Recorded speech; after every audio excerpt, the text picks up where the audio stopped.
Objetivos. Primero, realizar una revisión teórica y empírica acerca del fraude académico en Colombia. Segundo, presentar los costos sociales, económicos y culturales del problema y su relación con la corrupción. Tercero, analizar las diversas causas del fraude académico desde una perspectiva motivacional. Cuarto, proponer un conjunto de soluciones desde la psicología. En primer lugar, vamos a empezar explicando la definición de corrupción que utilizamos durante la investigación. Esta fue tomada del portal web Transparencia Internacional, la cual es una organización que busca aportar soluciones a esta problemática.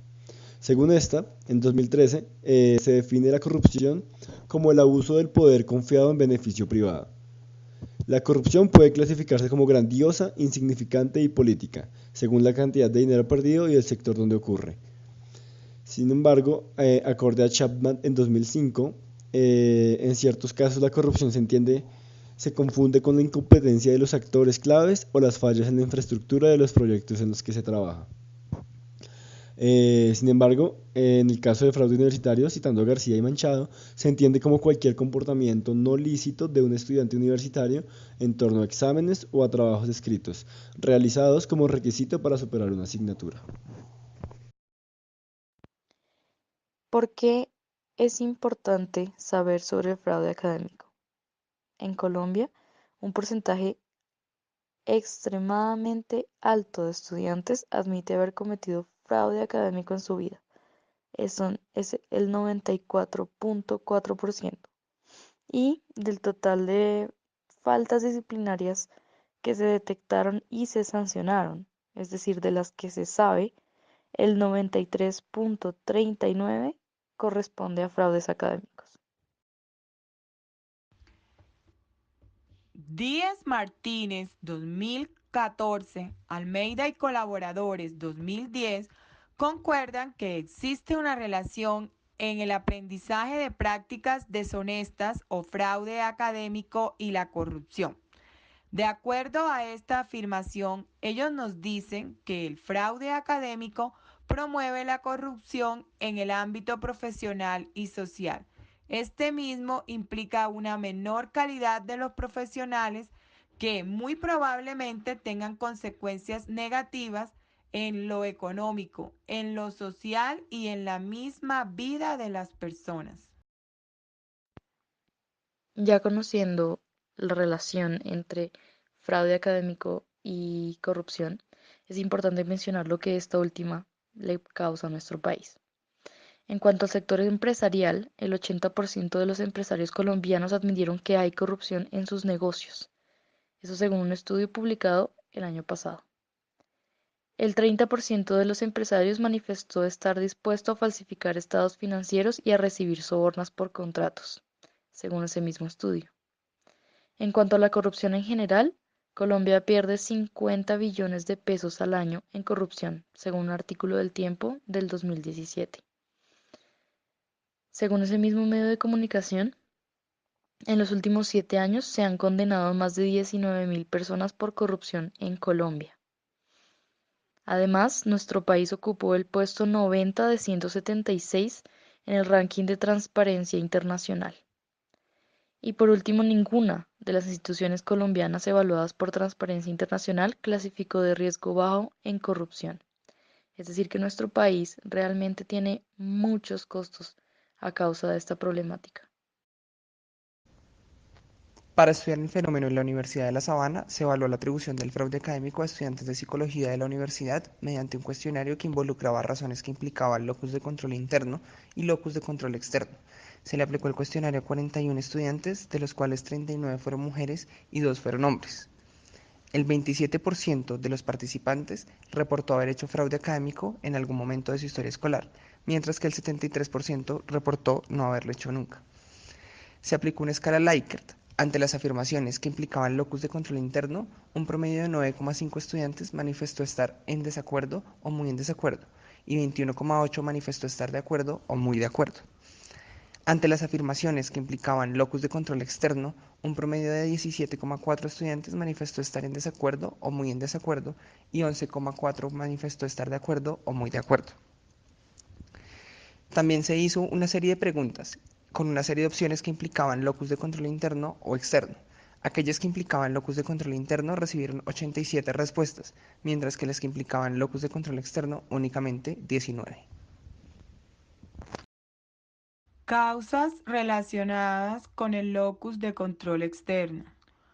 Ordóñez, 2004, nos habla de dos motivadores externos del fraude, los cuales son, primero, académicos. A los estudiantes se les exige demasiados trabajos y esto va acompañado de la necesidad de tener buenas notas. También se habla de actitud pasiva del profesor ante el plagio. 2. En cuanto a los aspectos interpersonales, los estudiantes consideran que la solidaridad, la reciprocidad y el compañerismo son los que promueven el fraude. Por otro lado, Chapman y Linder 2016 nos habla de los factores motivacionales del fraude en el ámbito profesional. Nos dice que existe una competencia excesiva con el fin de obtener grandes ganancias y prestigio.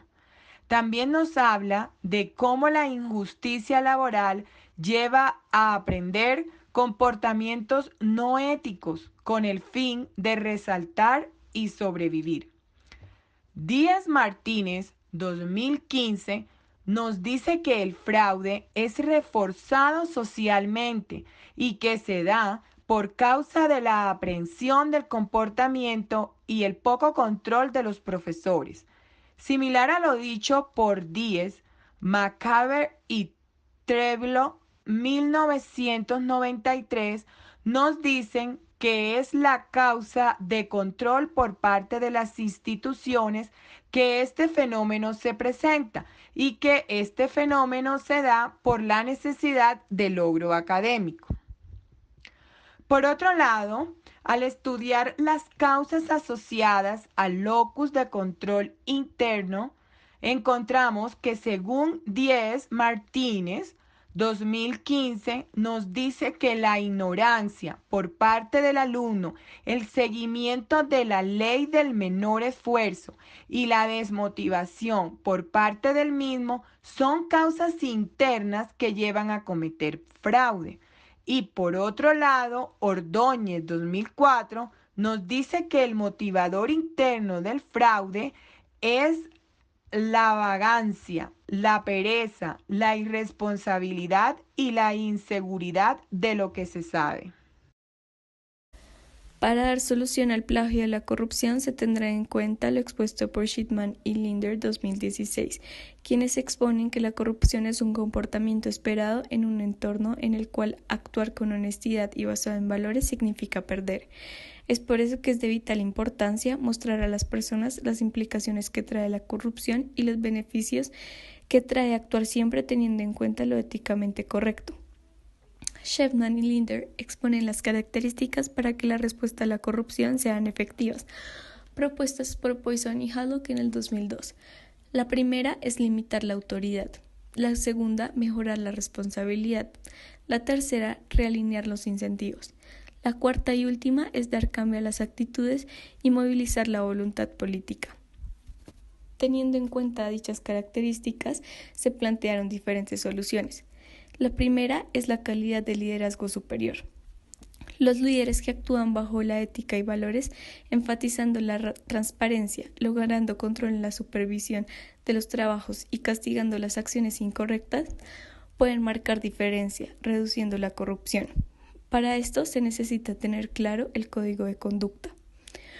Como segunda estrategia está la creación y modificación en las estructuras organizacionales y procedimientos administrativos que generan acciones inapropiadas en sus cargos, es decir, la eliminación de jerarquías empinadas. Otra estrategia sugerida para cambiar la corrupción es descentralizar la autoridad a colegas inmediatos, con el fin de que ellos sean los encargados de monitorear los comportamientos en actividades académicas de los demás. Esto fue expuesto por Galland 2002, Champagne y Myrick 2009. Finalmente, como última estrategia, está la transparencia en el desarrollo de actividades para que las instituciones interesadas en ellas puedan sacar información de forma justa y apropiada. Tomando en cuenta las soluciones planteadas por la teoría, decidimos crear un grupo de posibles soluciones desde nuestro campo, la psicología, para combatir un poco la problemática del fraude académico. Entonces, la primera es establecer sanciones más fuertes para quienes cometan fraude académico con el fin de disminuir la motivación extrínseca. Dentro de las causas que presentamos en el trabajo, una de ellas era que no hay suficiente control sobre el fraude académico y por eso muchas personas lo realizan. Entonces la idea es imponer sanciones mucho más claras, más graves, para evitar que las personas consideren que no hay sanción y para establecer que el fraude académico sí es un, por así llamarlo, delito y necesita, pues si uno lo comete, tiene su sanción grave. La segunda es realizar clases o talleres sobre ética profesional en instituciones educativas, donde se enseña al respecto y cómo evitarlo con el fin de prevenirlo.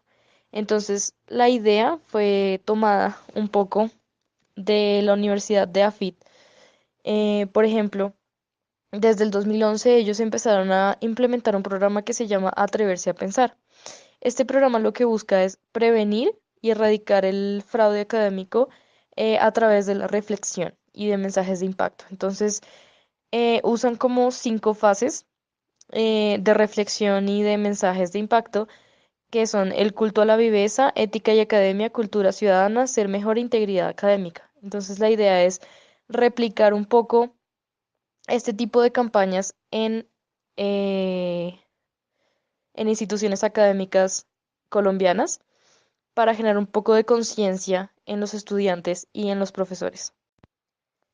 La tercera posible solución que se nos ocurrió era un poco más destinada al público en general y es exponer el tema en diversos medios de comunicación. Primero con el fin de definir qué es fraude académico. Muchas veces cometemos fraude académico sin saber que lo estamos haciendo, entonces es muy importante definir qué es cuando se comete fraude académico. Y segundo, para generar conciencia de las consecuencias que trae. Dentro de las causas que proponíamos anteriormente, una era que había como aceptación social en el fraude académico. Entonces, es un poco exponer las consecuencias que puede traer a largo plazo para reducir esa buena opinión, por así decirlo, que se tiene a veces del fraude. Y pues la idea de esto es también poner la problemática en boca de todos, entonces es darla a conocer y que sepamos que existe y que hay que cambiarlo.